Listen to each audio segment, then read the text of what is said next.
tivesse sido feito, eu teria descoberto que ia ser pinhonha, aí o negócio ia ficar feio, hein? Mas veja, é um exemplo aqui.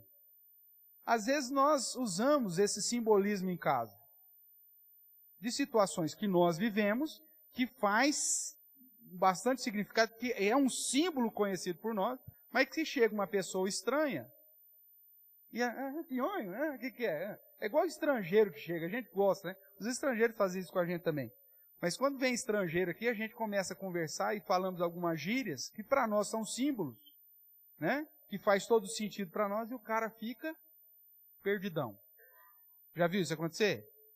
Então essa era a ideia. João, através do simbolismo que o próprio Jesus revela para ele esconde dos romanos o significado e dos descrentes, porque a revelação é enviada para os servos, só que os servos, que são crentes, cristãos, que conhecem a palavra de Deus e o testemunho de Jesus, vai fazer sentido para eles. Né? E é por isso, então, que aqui no início, inclusive, que você vai ver, né? O verso 2 vai dizer, o qual atestou a palavra de Deus e o testemunho de Jesus Cristo. Esse dualismo aqui vai se repetir em vários momentos em Apocalipse. Atestar a palavra de Deus, ou confiar na palavra de Deus e no testemunho de Jesus. Basicamente, nesse símbolo refere-se Antigo e Novo Testamento. Palavra de Deus, refere-se ao Antigo Testamento, testemunho de Jesus, Novo Testamento. Então é um símbolo já para falar, gente, vocês vão entender tudo isso aqui mediante a palavra de Deus e o testemunho de Jesus. E você vai ver isso sendo repetido várias vezes aqui, toda vez que chegar nisso, somente vai me auxiliar a relembrar dessa questão aqui. Então, o símbolo, ele tem esse poder de revelar para quem conhece e esconder para quem não conhece. E isso faz dos oráculos de Deus algo fantástico. Isso é fascinante. Porque, imagina, o cara preso escreve lá um livro desse tamanho, o guarda pega e começa a ler, e aí ele vê um homem aqui, né, que a gente vai estudar daqui a pouco. Veja aí o verso 4.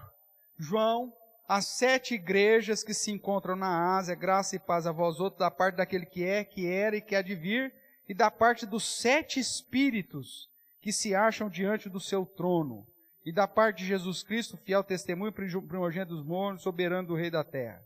Aquele que nos ama e pelo seu sangue nos libertou dos nossos pecados, constitui o reino, sacerdotes para o seu Deus e Pai, e a Ele a glória e domínio. Aí verso 7. Eis que vem com as nuvens, e todo olho verá, até quantos o traspassaram, e todas as tribos da terra se lamentarão sobre ele.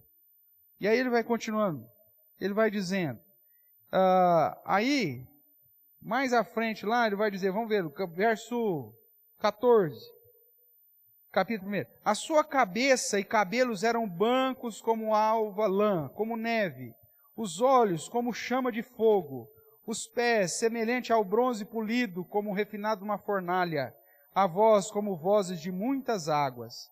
Tinha na mão direita 7 estrelas, da boca saía-lhe uma afiada espada de 2 gumes.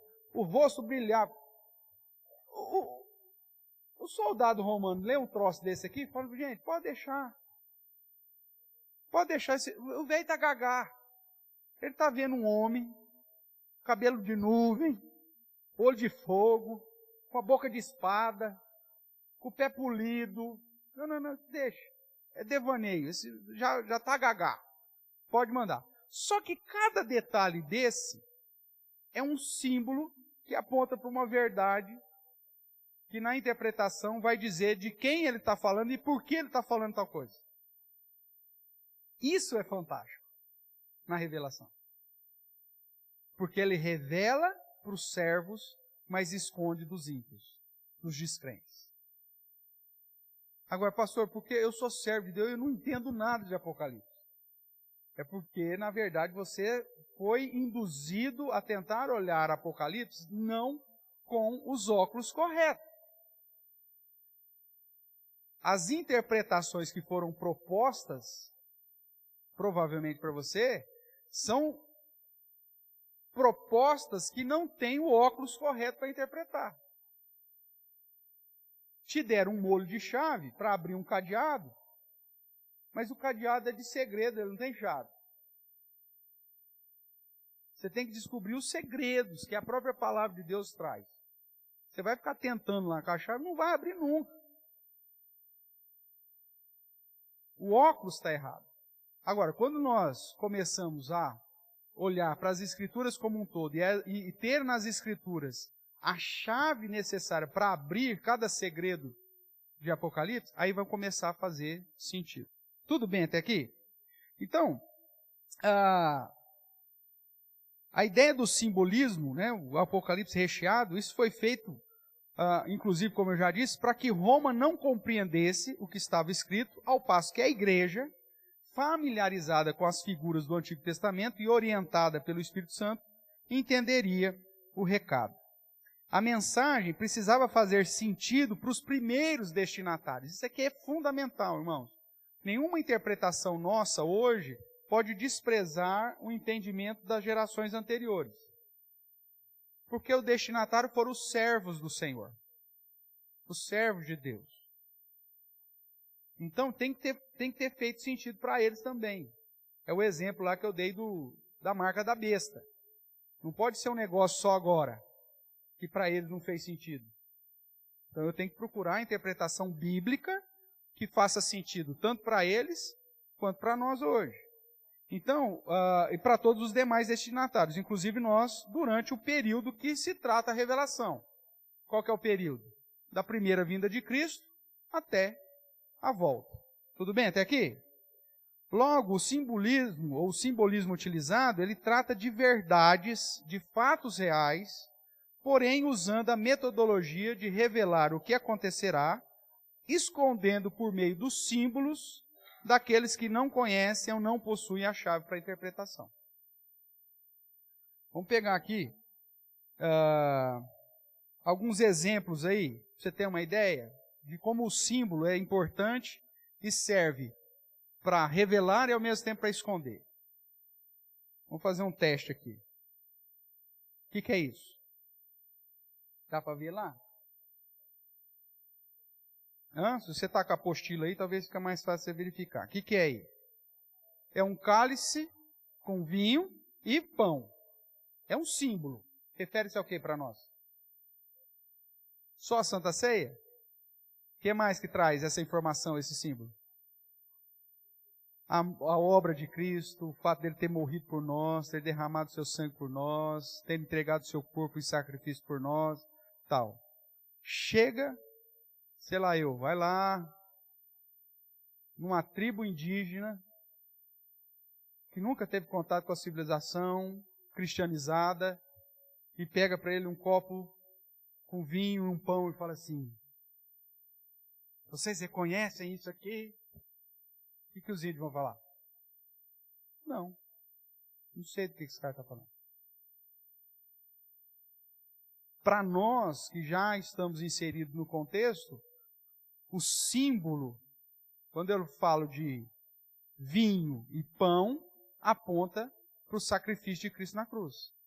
E é por isso que, para mim, faz sentido Melquisedeque, quando Abraão pagou-lhe o dízimo de tudo e foi lá adorar o Deus Altíssimo, ele ofertou justamente o que lá em Abraão, na adoração?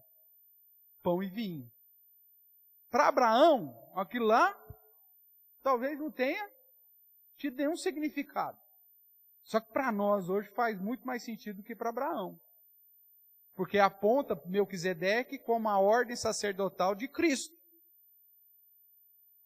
Então veja, o símbolo começa a fazer significado de uma maneira claríssima para aqueles que conhecem o que de fato ele representa. Vamos lá, um outro exemplo aí. O que é esse aí? O que esse sinal aponta? Está tudo ruim. Qualquer lugar que você chega, que você fala assim, e aí? Você não sabe a língua, você não sabe nada, mas se você chega, Faz isso aqui para alguém, aí o cara vai te responder. Tô menos, tá ruim. Ou ele vai falar, tá bom. É um símbolo. Para quem conhece, faz sentido. Vamos imaginar a mesma tribo indígena lá, que nunca teve contato com a civilização. Você chega lá pro índio lá aí, com toda a alegria do seu ser. Oi, tudo bem? Tudo jóia. O cara vai olhar para você e falar assim, esse é um pinhonho, né? Esse é um xarope. Onde já se viu uma coisa dessa? Hã? O que esse cara está fazendo, cara? O que significa isso? Então, o símbolo é importante e nós usamos símbolo para tudo. Ainda mais hoje, com as redes sociais, tem hora que a gente escreve só com símbolos. Como que você responde o seu WhatsApp? Põe lá uma mãozinha assim, você põe um joinha assim, põe um sorrisinho. Não é isso? São isso. Símbolos. Até para xingar você usa com símbolos. Né? Então veja, o símbolo ele está inserido no nosso contexto, só que ele só faz sentido para quem conhece. Um outro exemplo de símbolo aí. O que significa esse? Deixa eu pegar aqui a Luísa. Vamos ver se a mamãe já ensinou. Esse último sinal aí, o que é? É que você pode ir tranquilo ou o que é? Veneno. É um trem perigoso. Se você tem isso como símbolo, qualquer lugar. Você vai na praia, tem lá uma plaquinha dessa aqui, não está falando que é veneno, mas está falando que é perigoso. Não é assim? Então, você tem esse símbolo, você já sabe. Agora, uma pessoa que não está inserida nesse contexto nosso de vida, se apresenta isso, nossa, uma caveirinha sorridente, ai que alegria, deve ser alguma coisa boa. Não. Cuidado. Esse é o sinal ou o significado do símbolo. Apocalipse é isso aqui, irmãos. São vários símbolos que revelam fatos verídicos, verdades, situações que vão acontecer, só que são descritas através de símbolos. Eu preciso conhecer o significado do símbolo. E a chave para cada significado vai estar na palavra de Deus e no testemunho de Jesus. Essa é a chave para a gente interpretar. Tudo bem até aqui? A partir do momento que nós identificarmos os símbolos, aí fica mais fácil interpretar Apocalipse. Vamos fazer uma parte mais teórica aqui? E diz aí, o dicionário define o símbolo da seguinte maneira: é algo que representa ou sugere algo diferente por via de uma relação, por via de uma associação, ou de convenção, ou semelhança acidental, especialmente um sinal visível de algo invisível. Os próprios sacramentos que nós cremos, né, o batismo e a Santa Ceia, são símbolos de uma crença que nós temos de uma ação de Deus invisível aplicada em nós. Então, o símbolo ele tem toda essa bagagem, né? Às vezes por convenção. Por que você para no sinal vermelho e avança no sinal verde? Você nasceu com isso na sua cabeça já. Você nasce assim, na verdade o ginecologista acende uma luzinha verde assim, aí você sai do útero da sua mãe, porque aquilo já estava... É assim que funciona? Não. E você aprendeu por convenção. Quando chegamos aqui, gente, o verde a gente passa, o amarelo ou você passa logo ou você para, ou então no vermelho você para. E aí, recentemente, até teve uma campanha publicitária vinculando, né, fazendo essa questão aí de vínculo do sinal vermelho com sangue. Não sei se você lembra. Não respeitar o sinal de trânsito gera morte. Aí parecia o semáforo, dali a pouco o semáforo se transformava numa bolsinha de sangue. Não sei se você vai lembrar dessa campanha publicitária que teve alguns anos atrás. Por quê? Porque além da convenção havia uma associação. O vermelho é sangue, o vermelho é morte, o vermelho é perigo. Né? Perigo ainda hoje em outras áreas o vermelho continua sendo. Né? Mas perigo. Tá? Símbolo, tá? É um sinal. Tudo bem? Então, o que mais? Tanto o Antigo como o Novo Testamento estão repletos de linguagem simbólica relacionada a uma grande variedade de categorias, seja naturezas, pessoas e nomes, números, cores, criaturas. Nós já estudamos isso em outro momento, né? Nós vemos o ministério terreno de Jesus recheados de expressões, que eu chamo de expressões idiomáticas, só fazem sentido dentro do hebraico, dentro do sentido da cultura hebraica, emblemáticos, né? Então, quando ele diz, por exemplo, que ninguém sabe o dia nem a hora, senão o Pai, ele não está dizendo que ele não tem conhecimento sobre aquilo. Nós interpretamos dessa maneira. Durante séculos, a igreja protestante, inclusive, interpreta que Jesus, quando ele se humilhou, ele deixou de alguns atributos divinos. Eu discordo disso completamente. Porque se Jesus perdeu 0,0000001% de qualquer atributo divino, ele deixou de ser Deus. Mas eles usam, não, mas Jesus mesmo disse que só o Pai sabe. Não, essa é uma expressão idiomática, faz sentido no contexto cultural judaico. Por quê? Jesus é um noivo, ele vem buscar a noiva. Dentro da cultura judaica, o pai do noivo é que determina a hora que o noivo vem buscar a noiva. A hora do rapto, a hora do arrebatamento. Porque o noivo judeu, ele vem antes, conversa com o pai da moça, paga o dote, volta para casa, prepara a casa, deixa tudo pronto, né? Assina ketubá, faz lá tudo que tem que fazer. E aí, sem marcar de hora, ele vem raptar a noiva. Era assim que se fazia nos tempos de Jesus. Então, quando ele diz que só o Pai sabe, ele não está dizendo que ele não tem mais a onisciência. Mas ele está dizendo que, como noivo, ele obedece àquilo que o pai do noivo determina. Faz sentido quando nós entendemos que Jesus é um noivo que vem resgatar a sua noiva. Para o judeu, isso é muito claro. Para nós, não. E por isso, durante séculos, nós interpretamos como se tivesse sido aí uma das áreas que Jesus deixou de lado quando se encarnou. Só que é um problema, você cria um problema teológico dizendo que Cristo, então, no esvaziar-se, né, tirou algum padrão da divindade. Não, ele é 100% homem e 100% Deus. E se ele é 100% Deus, então ele não perdeu absolutamente nada dos atributos divinos. Nós só vamos conseguir entender isso mediante as expressões idiomáticas ou emblemáticas, que fazem sentido só dentro daquela cultura. Né? Exemplos que nós podemos dar disso. Dentro da nossa cultura. Eu posso dizer aí, por exemplo, que a Marina é o Pelé dos doces. Ok? O que eu estou falando?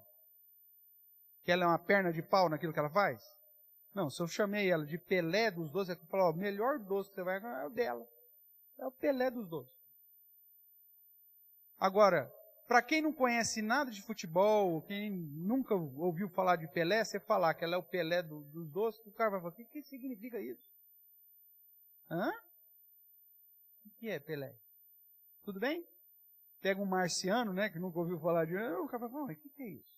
Só faz sentido dentro daquele contexto cultural. Isso também é uma maneira de símbolo. Jesus utilizou isso mais.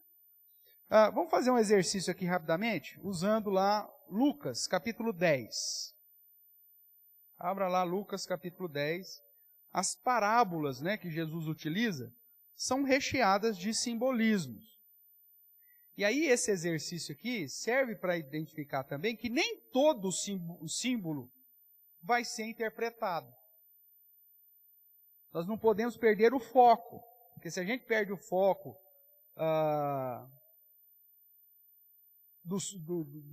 da ênfase que o símbolo quer dar, a gente se perde no caminho. Vamos pegar aquele exemplo lá que eu dei da caveirinha lá, que aponta para o veneno, como a Luísa nos identificou. Se eu for querer olhar, não, mas a caveira está sorrindo.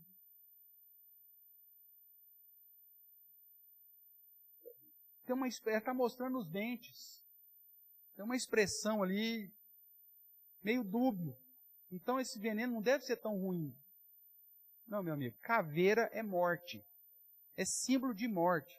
Se ela está rindo, se não está rindo, é símbolo de morte. Você vai focar no objetivo do símbolo e não nas minúcias. Vamos voltar aqui para você ver lá a figurinha do... Aqui.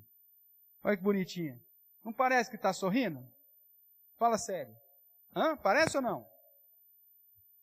Aí se você... Não, é um veneno gostoso, ou pelo menos que traz alegria. Ela morreu feliz. É um veneno que faz a pessoa morrer feliz. Não. O foco do símbolo é dizer que aquilo é morte. Se tem caveira, se a caveira está sorrindo, se não está, se é colorido, se não é. Se tem caveira, é símbolo de morte. Então o foco é isso. Agora, se você começar a fazer minúcias do símbolo, você vai se perder. Porque você vai achar que a caveira está sorrindo e que aquele veneno lá é gostoso. Tudo bem até aqui? Então vamos lá para Lucas de novo. Lucas, capítulo 10. Nós estamos aqui no verso 29, a respeito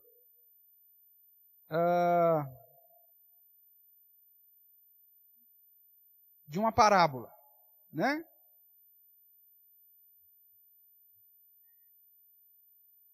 O contexto é o seguinte, um certo homem, verso 25, eis que um certo homem, intérprete da lei, se levantou com o intuito de pôr Jesus ao quê? Pôr Jesus à prova, e disse, mestre, que farei para herdar a vida eterna? Então Jesus lhe perguntou, o que está escrito na lei? Como interpretas? Aí ele respondeu, amarás o Senhor teu Deus de todo o teu coração, de toda a tua alma, de todas as tuas forças, de todo o entendimento. E amarás o teu próximo como a ti mesmo. Então Jesus lhe disse, respondeste corretamente, faz isso e viverás. Porque Jesus já sabia que o coração do cara era só para prová-lo. Tem como alcançar a salvação pela guarda da lei? Sabemos que não. Né? Jesus não está fazendo aqui uma exceção para esse cara aqui. É que ele já sabia que o cara não ia fazer isso mesmo, que é impossível fazer. Tá? E que o cara estava com o coração corrupto, porque ele queria provar Jesus. Ele, porém, verso 29, querendo justificar-se, perguntou a Jesus, quem que é o meu próximo? Então, qual que é a pergunta? Quem é o meu próximo? Então, tá bom. Verso 30. Jesus prosseguiu dizendo, aí começa a parábola do bom samaritano. Jesus prosseguiu dizendo, certo homem descia de Jerusalém para Jericó e veio a cair em mãos de salteadores, os quais, depois de tudo lhe roubarem, lhe causarem muitos ferimentos, retiraram-se, deixando-o semi-morto. Casualmente, descia um sacerdote por aquele mesmo caminho, e vendo-o, passou de largo. Semelhantemente, um levita desceu para aquele lugar e, vendo, também passou de largo. Certo samaritano, que seguia o seu caminho, passou-lhe perto, e vendo, compadeceu-se dele. E chegando-se, pensou-lhes os ferimentos, aplicando-lhes óleo e vinho, e colocando sobre o seu próprio animal, levou-o para uma hospedaria e tratou dele. No dia seguinte, tirou 2 denários e o entregou ao hospedeiro, dizendo, cuida deste homem, e se alguma coisa gastares a mais, eu te indenizarei quando voltar. Qual desses 3 te parece ter sido o próximo do homem que caiu nas mãos dos salteadores? Né? O sacerdote, o levita ou o samaritano? Qual desses 3 te parece ter sido o próximo do homem que caiu nas mãos dos salteadores? Respondeu-lhe o intérprete da lei, o que usou de misericórdia para com ele. Então ele disse, vai e procede tu de igual modo. Qual que é o objetivo da parábola do bom samaritano? Responder a pergunta, quem é o meu próximo? Todas as outras figuras e símbolos utilizados na parábola não têm valor se não apontar para o fato de que o meu próximo é aquele que precisa de mim. Esse é o meu próximo. Quem foi próximo do lado do cara que foi? O que ajudou, o que deu misericórdia para com ele. Então, o ensinamento dessa parábola, que é um símbolo, é nos ensinar que todo aquele que precisa da nossa ajuda é o nosso próximo, mesmo que eu não conheça. Amarás o teu próximo como a ti mesmo. Só quem você conhece, só quem é legal com você, só quem... Não. O próximo é todo aquele que precisa da sua misericórdia. Esse é o foco. Só que, se eu olho para essa parábola como um símbolo, e ao invés de focar o objetivo da parábola, eu vou começar a ficar distraído com os outros detalhes, me conduz a um erro. Quem é o sacerdote? Meu amigo, pouco importa. Podia ser o sacerdote, podia ser um pescador. Quem é o levita? O sacerdote estava descendo de Jerusalém para Jericó. Então, quer dizer, ele não estava em serviço. O levita também não. Veja, eu vou estar olhando para a risada da caveira e me esquecendo do propósito do sinal da caveira. São vários símbolos que montam um quadro, que traz um ensinamento. É assim sempre em todas as parábolas. Agora, se eu começar as minúcias, eu vou me desviar e vou perder o foco. Aí, algumas possibilidades que você provavelmente já ouviu em pregações de Lucas 10, 29. Né? O sacerdote é o sistema religioso que não pode ajudar ninguém. O levita são os diáconos da igreja, que na hora que mais precisa dele, você não acha. E que nem cumprir escala vem. O samaritano é você, que precisa de ajuda. Né? E que vai ajudar quem precisa. Você que tem que ser. Aí vai. O azeite e o vinho. Aí você vai dar uma definição para o azeite e o vinho. Aí, o seu animal. Pois no seu próprio animal, o samaritano. Quem é o animal? A hospedaria. O que é a hospedaria? Por que ele deu 2 moedas e não 3? Ou por que não uma? Porque são 2 moedas. E quem que é o hospedeiro? Veja, eu estou olhando para a risada da caveira. E não para... Cadê? O povo chora. O sermão legal. O povo chora. Porque, meu Deus, Jesus me colocou no burro espírito, me trouxe para a igreja. E o pastor hospedeiro deu o batismo e deu a santa ceia. Aí você for numa igreja na Pentecostal, as 2 moedas é o seguinte, é o dízimo e a oferta que você tem que dar. Aí você for numa outra igreja, Jesus falou, Jesus, inclusive, se você der gasto, no dia final ele vai me retribuir com o galardão, porque foi assim que ele prometeu aqui para o hospedeiro.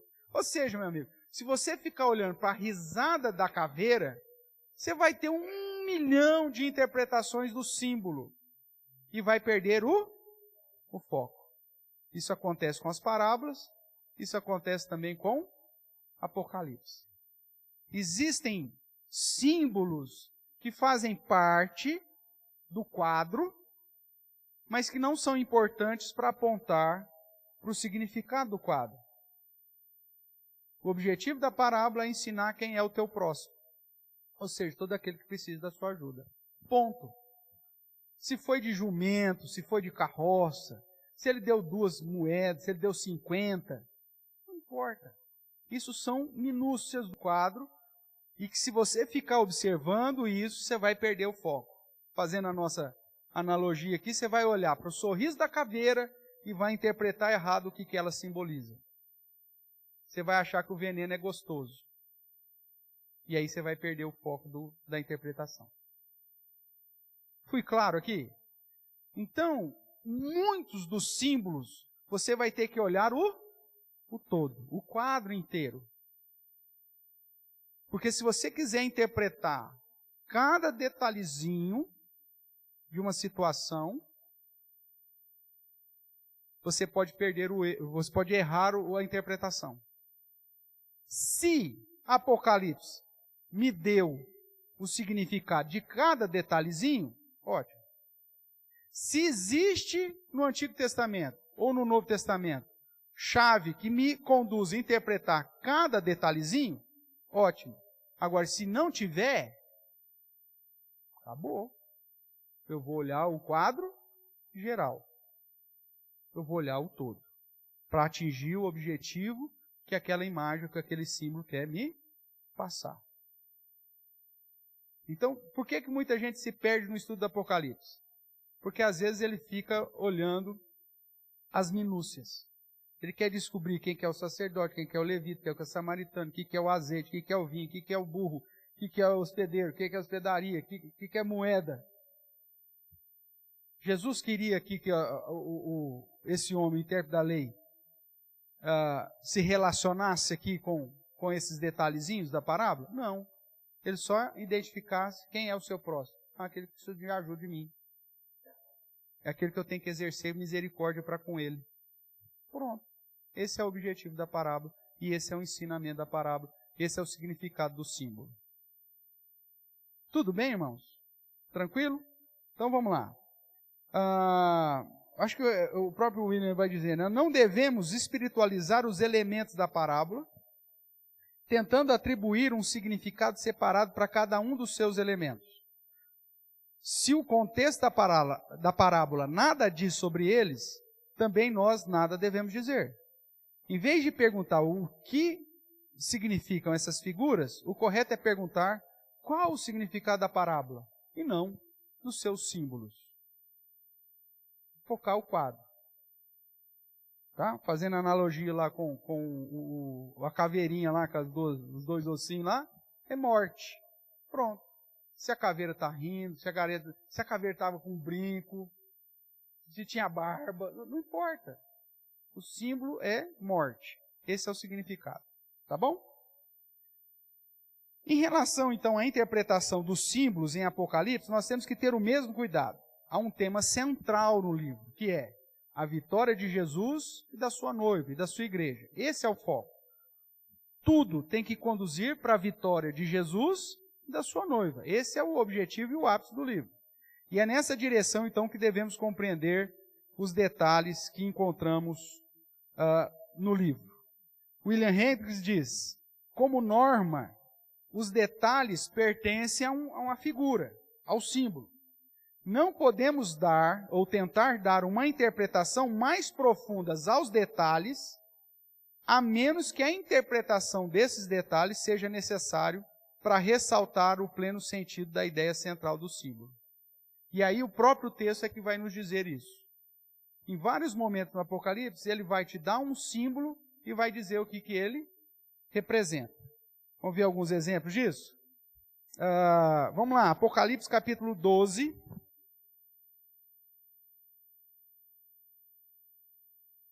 Apocalipse capítulo 12, verso 9.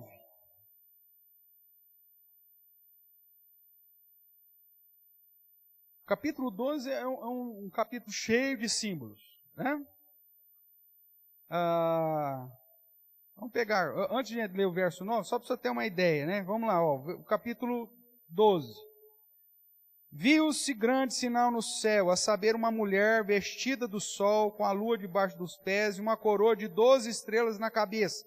Pronto, aí nós vamos pegar só esse versículo e vai dizer, rapaz, uma mulher vestida de sol, meu Deus do céu, sol, vamos ver que é sol, quem que vê sol? Egito.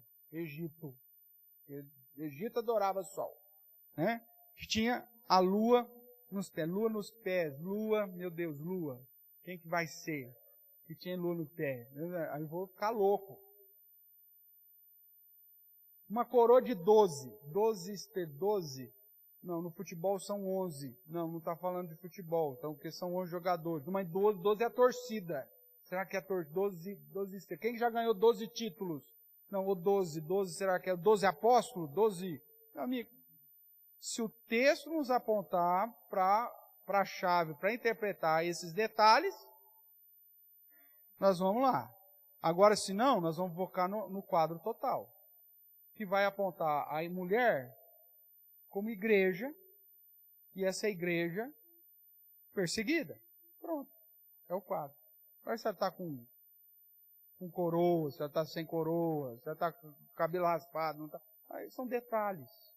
Se o texto me falar do que são esses detalhes, ótimo, então eu interpreto os detalhes. Mas se o texto não me falar dos detalhes, aquilo que Deus revelou pertence a nós, o que Ele não revelou pertence a Ele. Agora, o que Ele revelou vai ser suficiente para eu identificar e interpretar o que Ele quer me ensinar a respeito daquilo. Isso eu posso ter certeza que vai acontecer. Tudo bem? Mas vamos lá o texto então, 12:9. E foi expulso o grande dragão, a antiga serpente, que se chama Diabo e Satanás, o sedutor de todo o mundo. Sim, foi atirado para a terra e com ele os seus anjos. Pronto, nós temos aqui um símbolo, o dragão, a antiga serpente. O texto ele vai ser claro porque ele vai dizer que é o próprio diabo, Satanás, o sedutor de todo mundo. Mas se ele tivesse usado só o símbolo antiga serpente, já não seria suficiente para fazermos uma conexão. Aqui no caso nós temos um exemplo que deixou claríssimo, né? Só faltou desenhar para nós de quem ele está falando. É o dragão, antiga serpente, diabo, Satanás, sedutor do mundo. Opa! Então ficou claríssimo de que ele estava. Eu posso ter uma outra interpretação que não seja o adversário aqui, Satanás, o inimigo? Não. Está claríssimo. Então não tem que eu... Não, mas chamou de dragão. Então, deve estar vindo da China. A China gosta de dragão. Mas chamar de antiga serpente. Serpente. Quem que é serpente? Quem gosta de serpente? Egito gosta de serpente. Inclusive, Feoto morreu picado. Deve ser Egito mesmo. Meu amigo, isso são detalhes, meu amigo. A Bíblia não está falando disso. Ele só está identificando que tem um inimigo aqui que está te perseguindo. Foca no alvo que o símbolo traz e não nos detalhes. Vai lá para Gênesis capítulo 3, verso 1.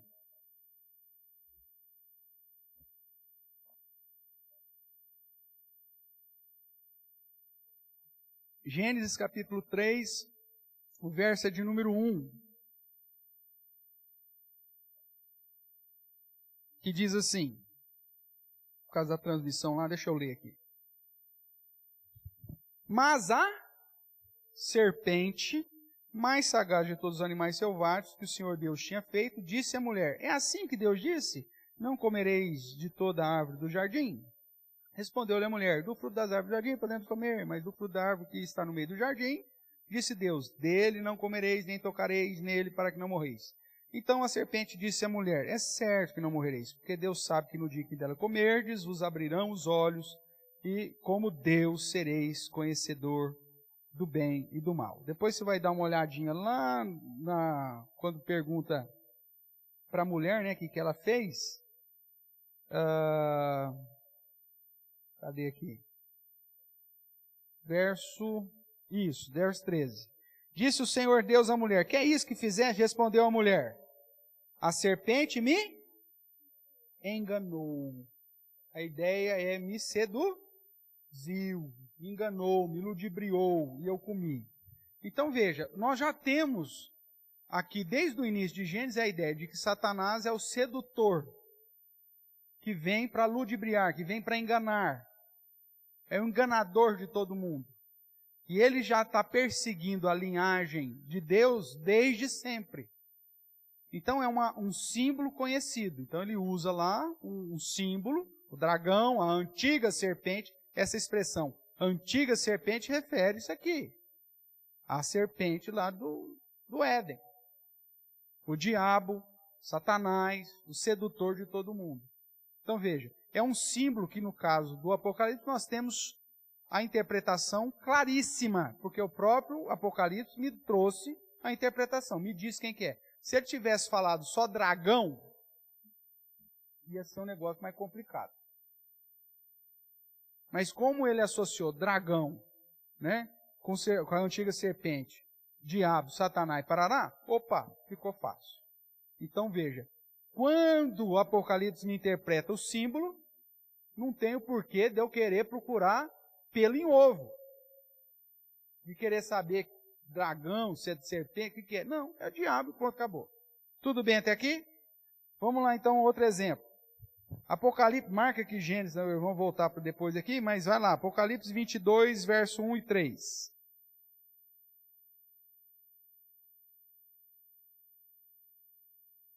Apocalipse capítulo 22, versos 1 e 3. Então me mostrou o rio da água da vida, brilhante como cristal, que sai do trono de Deus e do Cordeiro. No meio da sua praça, de uma a outra margem do rio, está a árvore da vida, que produz 12 frutos, dando o seu fruto de mês em mês, e as folhas da árvore são para a cura dos povos. Nunca mais haverá qualquer maldição. Nela entrará o trono de Deus, ou estará o trono de Deus e do Cordeiro, e os seus servos o servirão. Quando ele trata de rio de água da vida, quando ele trata de árvore da vida, quando ele diz desse fruto aí, né, para cura, e que não haverá maldição, é um símbolo da restauração do Éden. Por quê? Porque quando você vai lá para Gênesis, dá uma olhadinha lá de Gênesis de novo, Gênesis capítulo 2, verso 9.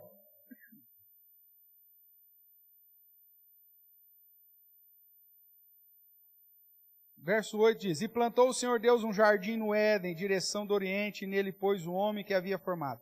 Do solo fez o Senhor Deus brotar toda a sorte de árvores, agradáveis à vista e boas para o alimento, e também a árvore do quê? A árvore da vida, no meio do jardim, e a árvore do conhecimento do bem e do mal. Verso 10, e saía o quê? Um rio do Éden para regar o jardim, e ali se dividia, repartindo-se em 4 braços. Esse mesmo rio também é tido lá como o rio da vida. Capítulo 3, verso 17. E Adão disse, visto que atendestes à voz da tua mulher, comestes da árvore que te ordenaram não comestes, maldita é a terra por tua causa. E aí ele diz lá que agora não há mais maldição. Então, aquele sinal que é apresentado lá em Apocalipse 22, aponta para o fato de que Deus vai restaurar o Éden, a ideia do Éden. A plena comunhão, onde havia vida, onde havia esperança, onde não havia dor, não haverá mais maldição. Por quê? Porque Deus está restaurando. A ideia de restauração. Só faz sentido aquele símbolo para nós lá de Apocalipse 22, através da chave que nós temos aqui em Gênesis, capítulo 2 e 3. Veja ainda o verso 22 aqui do capítulo 3. Então disse o Senhor Deus, eis que o homem se tornou como um de nós, conhecedor do bem e do mal. Assim, para que não estenda a mão e tome também da árvore da vida e coma e viva eternamente. Então o que o Senhor faz? Lançou para o verso 23, o Senhor Deus, por isso, o lançou fora do jardim do Éden, a fim de lavar a terra de que fora tomada. Então veja, a expulsão do jardim foi necessária para que o homem agora pecador não comesse do fruto da vida e permanecesse eternamente como pecador.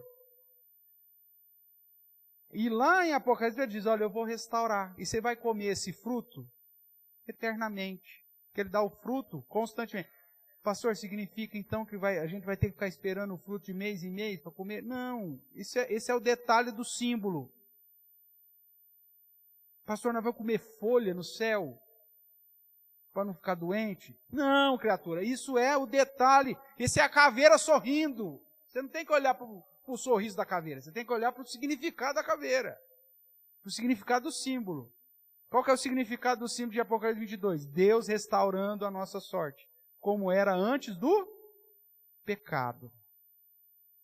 Deus restaura, não há mais maldição, não há mais doença. Ou seja, tudo aquilo que o pecado trouxe para nós, Deus vai restaurar. Agora, pastor, não vai comer folha, pastor?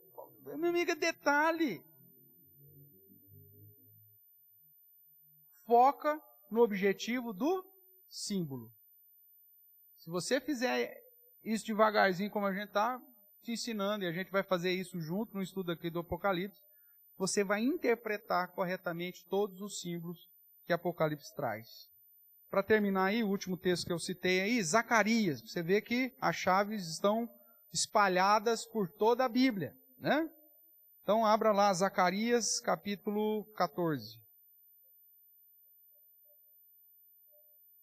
Zacarias 14, verso 11. Aqui está falando da restauração, né, depois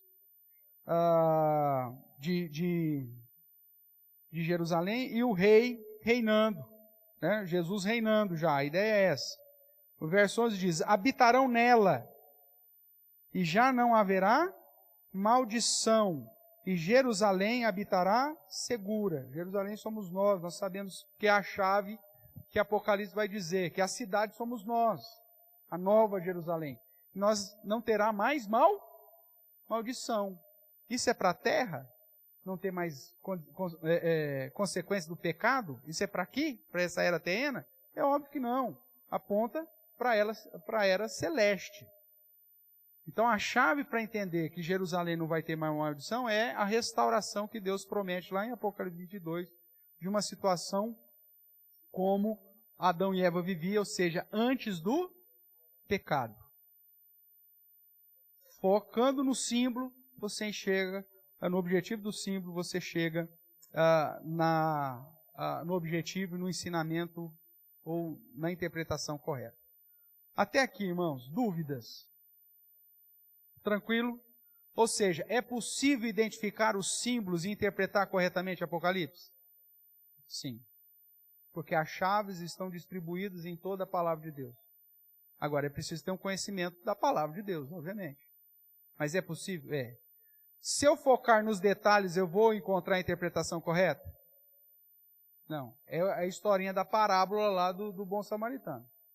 Você vai inventar 1001 história e vai perder o ensinamento principal.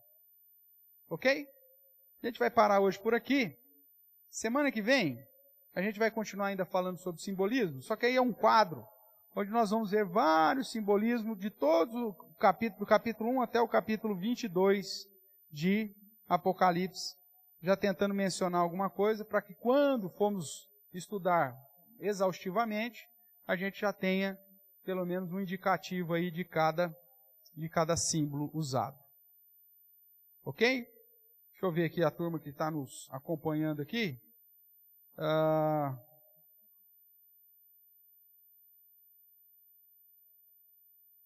Foi compartilhado aqui? Foi. Deixa eu abrir só para ver. Tem alguma pergunta aí, Samuel? Alguma coisa? Está tudo tranquilo? Então, ótimo. Então, só agradecer aqui então os irmãos que nos acompanharam. Vamos ver aqui, desde o início. Gesiel, Deus esteja abençoando a sua recuperação. Nosso irmão Roberto Júnior lá do Rio, Tarcilel também lá do Nordeste, Deus abençoe. A nossa irmã Vilma, os meus pais lá em Barretos, a Eliane também acompanhando aqui, a família Grião, a Vani, a Elda, o Wilton Lemos lá, e a Lúcia lá de Bebedouro. Estão aqui, viu, o Roberto? Joia. O Paulo Silas Nogueira Prevato, seja bem-vindo. O Paulo aí da dona Thalia também, que Deus abençoe. Então, se não temos dúvidas aqui, e se não temos dúvida aqui também presente, vamos orar, encerrando a nossa aula de hoje. Se Deus permitir, na quarta-feira que vem a gente continua usando esses exemplos aí dos simbolismos, porque pegando esse princípio, irmãos, aí fica muito mais fácil na hora da interpretação. Tá? Ainda é uma parte meio introdutória, teórica, mas essencial. Tá joia?